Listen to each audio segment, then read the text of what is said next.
again. So this time I will actually talk about measurements on the quadrupole resonator, which you still see up here. Okay, everything's there.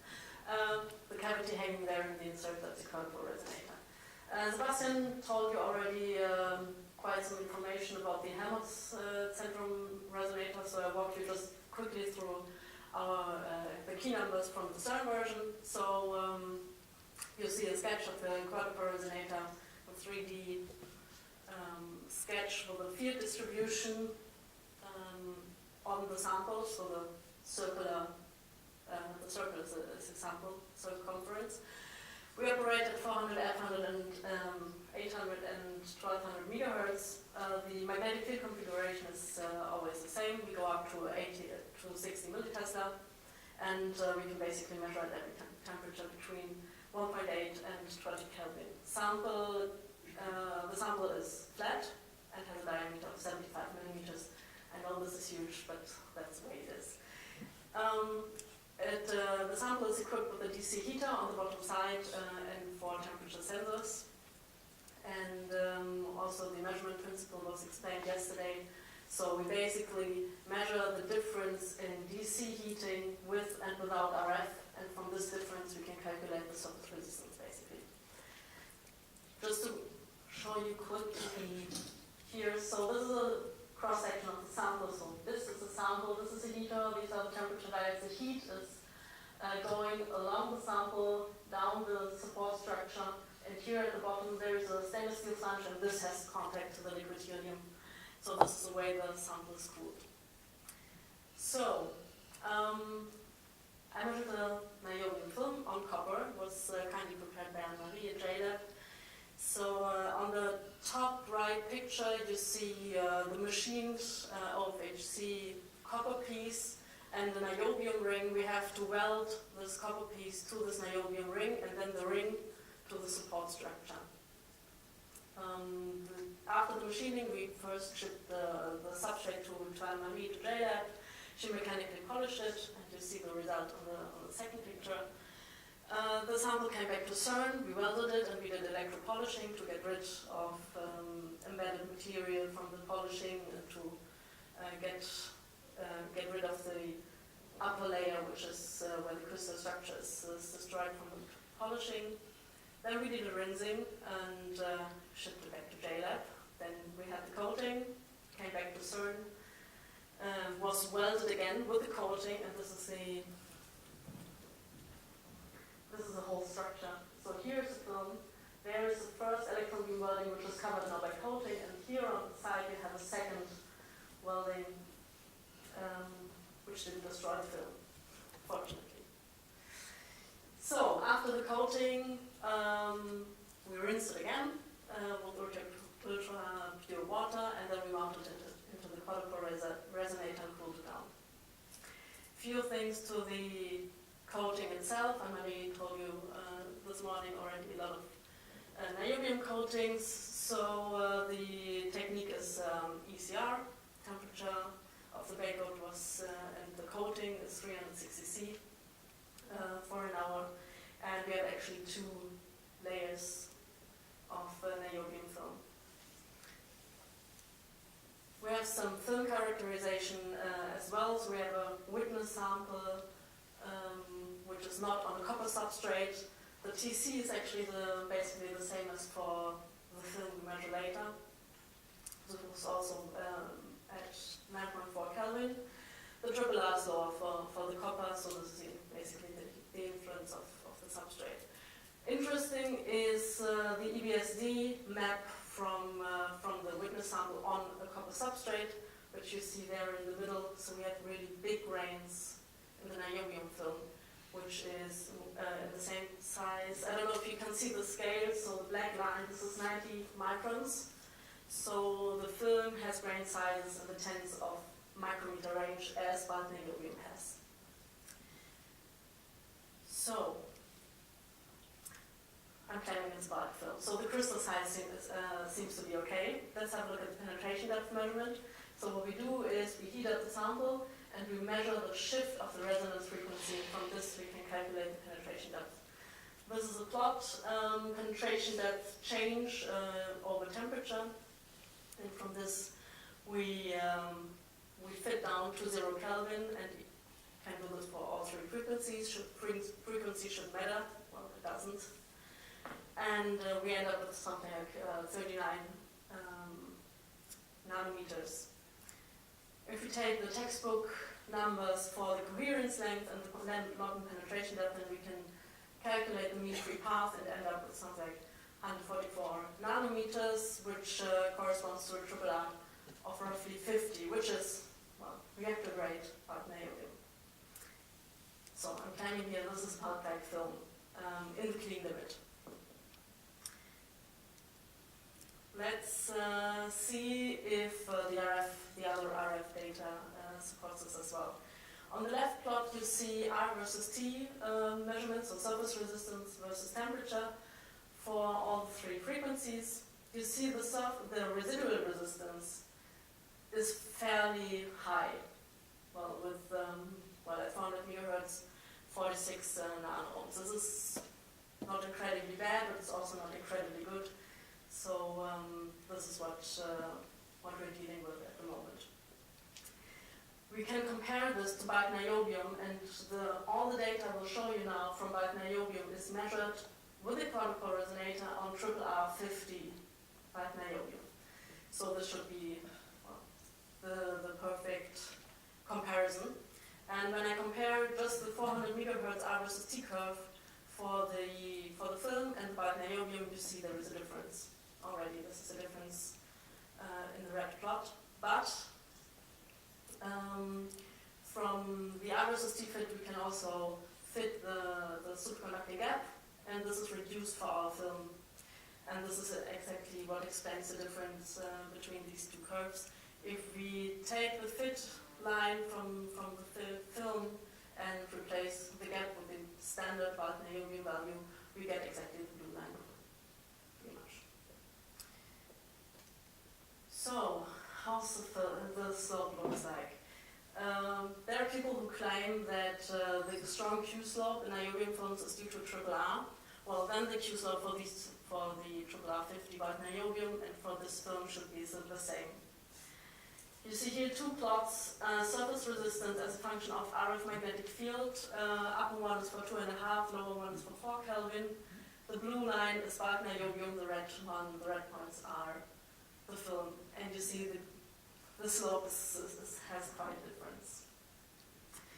So first of all, we can see also that for about 5 millitesla, the slope is still linear for the film for both temperatures.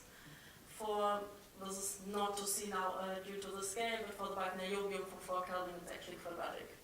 But still, the overall slope is much flatter than for the film. So the difference is roughly a factor of 10, and I would claim from this triple R is not the cause for the Q slope. Not for this film at least. I know that the statistic is 1 point at this point. We tried also thermal cycling. So we wound up the sample with a DC heater above transition, usually around 15 Kelvin. So here on the left-hand side you see sample temperature versus time. In this case, I wound up to 20 Kelvin, and then by changing the heating power, I changed basically the cooling conditions. And then I just had a look at the R versus T plot again to see if the low field BCS, or the field-free low field BCS, is changing. This is the right-hand plot. You have the initial cooldown and one of the good cooldowns. And you see it's not changing. I mean, the overall level is changing, it's a constant offset, but the BCS parameters don't change. I mean, they shouldn't, but well, fortunately they also don't. So then I did more cycles and more cycles and more cycles, and measured not only one single point, but measured at 2 Kelvin a few slopes. And let's first have a look at single points as a function of cooling rate.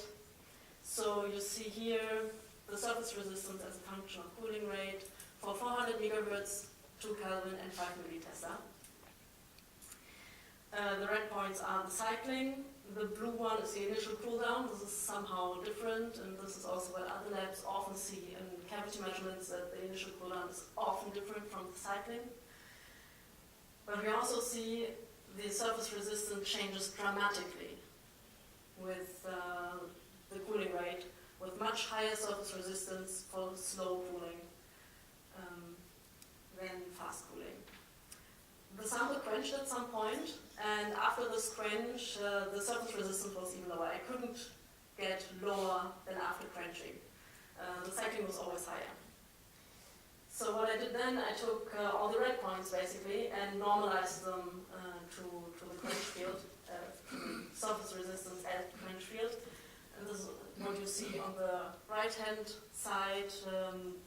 Basically, I mean, you can also do the math yourself, but the surface resistance is changing more than a factor of 2. So how do the slopes look like? Again, surface resistance versus magnetic field this time. You see in the box all the different cooling cycles with all the cooling speeds. They look somehow as it's just an offset, and you have to look very carefully to see that the purple lines, so the best one, the best performing after the quench, is actually flatter than, for the slowest cooling with the highest resistance. And this is what I plotted on the right-hand side. I did a linear fit then for all these curves and plotted the slope and nano-ohms per millitesla over the cooling rate. And you see the effect is not huge, but it's there. And the better the overall performance, also the flatter the slope gets. So, I know this is no statistics, but for this film at least, I'm claiming, well, first of all, that this film is Ball-like. I had the impression that some people want to discuss this already. But I would say this is Ball-like. For me, this is Ball-like, and I see that the performance is completely different from what I measure with bulk niobium with the same triple R, and the same penetration depth, and the same grain size. So also in contrast to the bulk niobium showed better performance for slow cooling. For the film, fast cooling is better.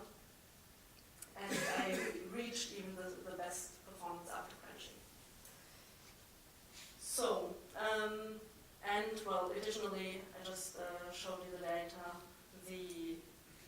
The slope is flattening out and seems not to depend on triple R. What I will show you now is some more data from other niobium films, since we have so many projects around. I will try to put together a few things that Pages showed from the Aull films, a few things that Tobias measured on the Hypens cavities, and compare this with this film.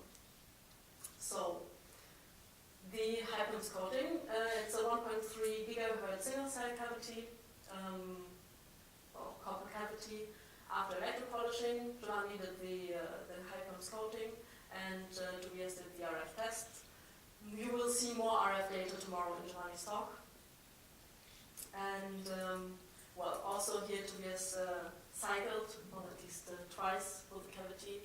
And you see the surface resistance as a function of accelerating gradient.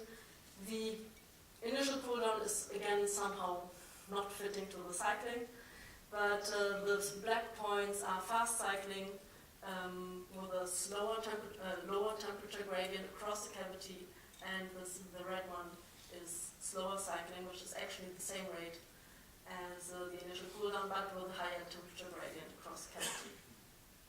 So if we look at this, we can see for faster cooling, the surface resistance goes down, or let's say the surface resistance goes down for the combination of fast cooling and the smaller temperature gradient.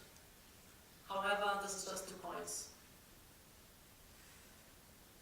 But what we also see is that also here the thermal cycling influences the Q slope. You just saw this from Pei, also on the Aull film. Well, here we don't really have an influence of the cooling rate, but on the cooling gradient across the cavity. Here we see the best performance for bigger gradients, and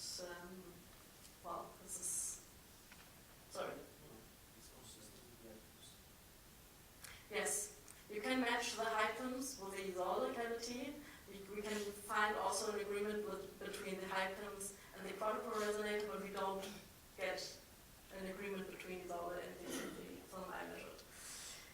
However, I tried to put together all the things we know about these films and everything we don't know, to give you an overview, and maybe we come up with an explanation for everything.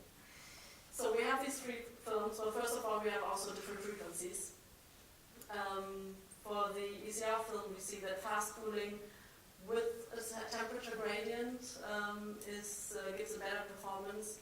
For the high pimps, it's fast cooling with a small gradient, and for Isolde, speed doesn't really matter, but the gradient should be small. The triple R is somehow different, the geometry is completely different, even the cooling conditions are different, the grain size is very different, between tens of microns compared to 30 nanometers, compared to something between 200 nanometers, and several microns depending on the thickness, depending on the position in the Isolde cavity. And there's a huge list of things we don't know. The influence of the grain size, the geometry, what about thermal currents, what about stress, what about exudation, surface roughness. I think we can extend this list probably with another few things. So, can we agree on something? Well, we can agree on cooling conditions matter, as for bulk niobium. But it's really very difficult to compare all these different projects because we have too many unknowns in this equation. However, for the optimal cooling procedure for every project, although these procedures might be different, we all see that if you find the optimum procedure, the Q slope also flattens out. But if we really want to have a deep understanding and draw more conclusions, we really need dedicated experiments. We also need to somehow distinguish between spatial gradients, so really the temperature gradient across the cavity, and cooling speed. As long as these two go together, it's really hard to tell, and maybe we can even distinguish with some thermal currents. Would be nice to control everything independently. So, thank you.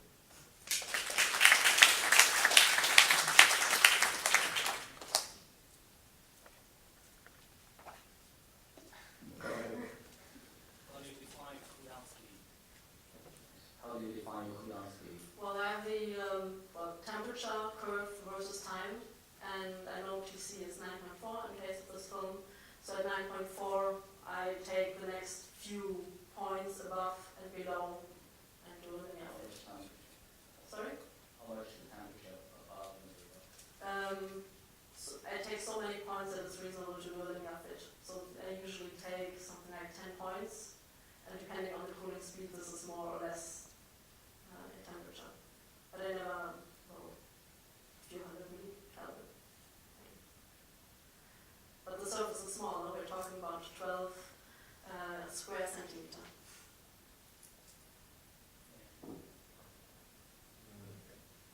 Just to underline the fact that you showed that the BCS parameters extracted from the Q are the same even in the presence of these extra losses. So this is referring to the discussion with if you have extra losses changing or altering the result of the BCS extraction. In this case, it's not true. Sorry, I guess I didn't quite understand you. You're saying the BCS parameters? We have added losses. Yes. And still we extracted The same BCS losses, yes, I agree. So is this bulk niobium film? I mean, you claim yes, but you say there are other opinions. Are you defining? I don't know. I mean, the parameters look pretty close to what sort of the classic Lichtenberg ones are, right? Could I comment on that? Please. I think that the most important thing to keep in mind is what is at each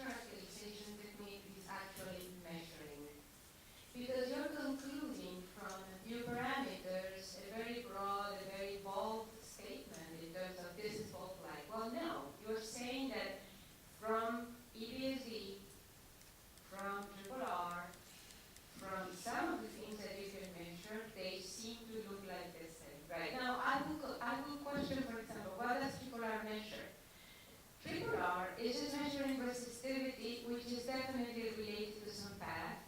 We know that the current is going to take the path of the resistance. It's not necessarily sampling the entire material, so it's not conclusive at all. But it doesn't have to It's be. another technique, like the measurement of impedance, for example. Well, the triple R measurement is derived from a RF measurement. So it is a measurement of the RF important layer. And what's happening in 1 micron thickness, the RF doesn't care, so I don't care. Well, again, I agree with you not caring, but I don't agree with your stating that this is volcanic material. Number 2, we have EPSD. EPSD is kind of a coarse way of looking into grain size distribution. But I showed yesterday, or whenever was it I did my talk, that even in trying to deposit on the same orientation of copper, the niobium, you're not going to get a true epitaxy. Basically, to claim that because you had an underlying grain structure for copper, you're getting the same grain structure in the niobium, I will contest that's not even possible. This is what EPSD can show you, which is not the entire story. It's showing you a coarse approximation of what the grain structure may look like. So you need something finer in terms of telling this is indeed volcanic behavior. So I would argue that what you have is that with the kind of tests that you were able to perform, it would look like the properties that you were able to measure resemble those of bulk. But they are clearly not. There is another very important thing that those of us that have been doing films for a while now, neither of these techniques will tell you how many vacancies do you have in the film. Sure. And so that is there, that is already something that we already know is there, and it's definitely not going to be the same as in the book. And it would be interesting to study how the porosity of the vacancies are in this film compared to like niobium. So I'm not arguing with your conclusions. The only thing that I'm arguing with you is that I wouldn't state that this is volcanic behavior. I would think that this is a film that, according to what we were able to measure, resembles a volcanic sample. Period. You cannot say more. You cannot, because you have not proven, you have not tested in depth as to be able